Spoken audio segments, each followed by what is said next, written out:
OPS पर अपने पत्ते नहीं खोल रही है। National mission for old pension scheme Bharat के राष्ट्रीय अध्यक्ष डॉक्टर मनजीत सिंह पटेल कहते हैं कि संभव है कि एनपीएस को खत्म कर हूबहू ओपीएस बहाल करना एक शगुफा मात्र हो। उन्होंने कई ऐसे उदाहरण भी गिनाए हैं जिनके चलते राष्ट्रीय दल ओल्ड पेंशन स्कीम को कोर मुद्दे के तौर पर अपनाना नहीं चाहते। डॉक्टर मनजीत सिंह पटेल के मुताबिक देश में लंबे समय से ओपीएस बहाली के मुद्दे पर चर्चा जारी है। कर्मचारियों ने बड़े आंदोलन किए हैं। लोकसभा चुनाव में कर्मचारियों का रुझान पोस्टल बैलेट पर वर्तमान सत्ताधारी पार्टी के खिलाफ दिखाई दिया।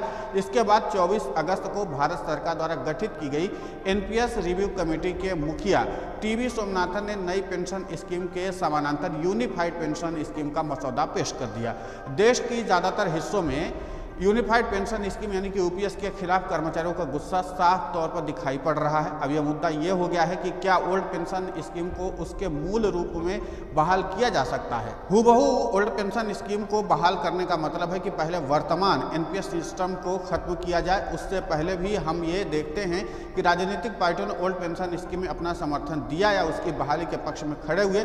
उनकी सच्चाई क्या है? कर्मचारी संगठन के अध्यक्ष ने बताया कि लोकसभा चुनाव 2024 के चुनाव से ठीक पहले रामलीला मैदान में पुरानी पेंशन बहाली के लिए लाखों कर्मचारी एकत्रित हुए थे। आंदोलन के मंच पर लगभग पूरा विपक्ष मौजूद था।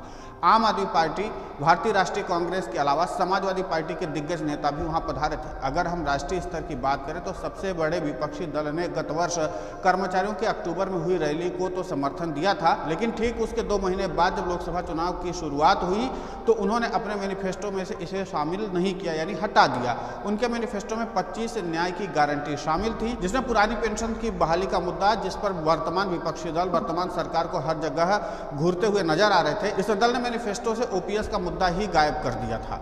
पुरानी पेंशन बहाली आंदोलन के नेताओं ने विपक्षी दलों के पदाधिकारियों से अलग अलग जगह पर मुलाकात की। उनसे आग्रह किया कि वे ओपीएस को अपने चुनावी मैनिफेस्टो में शामिल करें। कर्मचारी नेताओं की तरफ से ऐसे बयान है कि विपक्षी दल के सप्लीमेंट्री मैनिफेस्टो में ओपीएस का मुद्दा शामिल किया जाएगा। हालांकि बाद में कुछ नहीं हो सका। राष्ट्रीय स्तर के प्रमुख विपक्षी दल ने इस मुद्दे को न तो मैनिफेस्टो में शामिल किया और न ही इसके लिए सप्लीमेंट्री मैनिफेस्टो जारी किया। जब विपक्षी राष्ट्रीय दल ने अपने मैनिफेस्टो पर प्रेस वार्ता की तो उसमें ओल्ड पेंशन स्कीम को शामिल न किए जाने पर सवाल किया गया। पार्टी के वरिष्ठ नेता ने इस मुद्दे पर गोलमोल जवाब देकर के अपना पीछा छुड़ा लिया। कहा, अभी कमेटी की रिपोर्ट आने दें, जब उनकी सरकार आएगी तब वे देखेंगे कि क्या कर सकते हैं। उनकी नज़र इस मुद्दे पर है। उसके बाद चुनावी रैलियों में क्या कहा गया? ओल्ड पेंशन स्कीम का मुद्दा मैनिफेस्टो में नहीं है, लेकिन अंडर कंसीडरेशन। हालांकि राजनीति में अंडर कंसीडरेशन जैसी कोई चीज़ नहीं होती है। डॉक्टर मनजीत पटेल ने बताया कि अब बात करते हैं कि क्या ओल्ड पेंशन स्कीम हूबहू बहाल की जा सकती है। सबसे पहले ये देखना पड़ेगा कि एनपीएस को अगर खत्म किया जाए तो उसका वर्तमान आर्थिक दशा पर क्या प्रभाव पड़ेगा।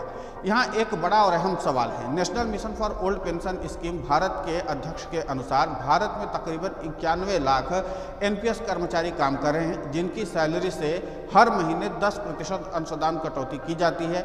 इसके एवरेज में सरकार 14% की रकम कंट्रीब्यूट करती है, यानी सभी कर्मचारियों की कुल सैलरी का 24% अंशदान मार्केट में निवेश किया जाता है। इसे एलआईसी, यूटीआई या एसबीआई में लगाया जाता है। अगर इसे कैलकुलेट करते हैं तो आज तकरीबन 12,000 करोड़ रुपए हर महीने एलआईसी, यूटीआई और एसबीआई को मिलते हैं।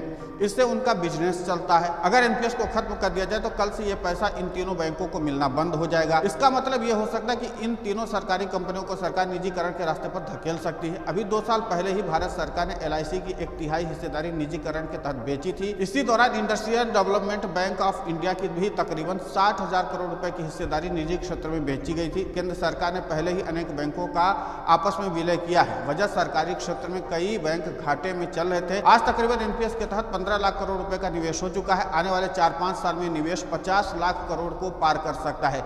एनपीएस में निवेश की गई रकम यूनिट की वैल्यू के रूप में है।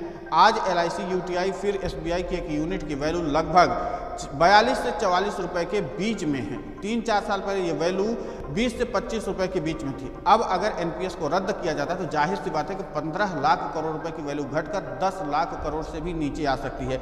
इसका मतलब ये हुआ कि 5 लाख करोड़ रुपए का घाटा कौन पूरा करेगा।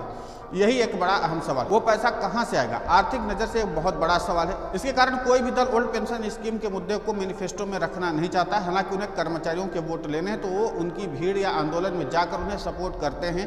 क्षत्रिय दल भी मानते हैं कि वे हुबहू ओपीएस बहाल नहीं कर सकते हैं। हाँ, अगर उनकी सरकार बनी तो कर्मचारियों के हित में कुछ बड़े कदम उठा सकते हैं। मौजूदा परिस्थितियों में वे अपने राज्य की आर्थिक स्थिति को भी दांव पर नहीं लगा सकते। डॉक्टर पटेल के अनुसार अगले 10 वर्षों में एनपीएस का कॉर्पस इतना बड़ा हो जाएगा कि भारत के स्टॉक मार्केट को किसी भी फॉरेन इन्वेस्टर द्वारा आसानी से गिराया नहीं जा सकेगा। संभव है कि इस लिहाज से एनपीएस को खत्म कर हुबहू ओपीएस बहाल करना एक शगुफा मात्र हो। अब यह मुख्य मुद्दा यह है कि ओपीएस कैसे बहाल हो। यह ज़्यादा बड़ा और मुश्किल काम नहीं है। आज तक एनपीएस में रिटर्न 9.5% से ज़्यादा रहा है। इसका मतलब यह है कि कर्मचारियों के अंशदान पर 7.1% गारंटीड ब्याज दिया जा सकता है। बचे हुए ब्याज को सरकार अपने फंड में ले सकती है। इससे एनपीएस में जीपीएफ की डिमांड पूरी हो सकती है। इस पैसे पर जीपीएफ की तरह विड्रॉवल की सुविधा भी दी जा सकती है। हर 3 महीने में सरकार को 91 लाख कर्मचारियों के अंशदान पर 3 से 4% बचत हो सकती है। दूसरा, सरकार अपने अंशदान को सेवानिवृत्त पर ब्याज सहित वापस ले सकती है। इसके बदले वो 20 साल की नौकरी पूरी करने वाले को 50%, इससे कम नौकरी वाले को उसी अनुपात में पेंशन दे सकती है। यह तरीका हुबहू ओल्ड पेंशन स्कीम की तरह कारगर साबित हो सकता है। Pension for all India consumer price index के हिसाब से महंगाई भत्ते और पे कमीशन का भी लाभ दिया जा सकता है। पटेल ने कहा कि पेंशन बहाली आंदोलन का यही एक सुगम रास्ता समाधान के रूप में निकल सकता है। बाकी जो परिस्थितियां हैं उसको हमने आपके सामने विश्लेषित कर दी है। अब आपको फैसला करना है कि इस विश्लेषण से आप सहमत हैं या असहमत हैं। अगर आप ये वीडियो YouTube पर देख रहे हैं तो हमारे चैनल को सब्सक्राइब करें और बेल आइकन को दबाना ना भूलें।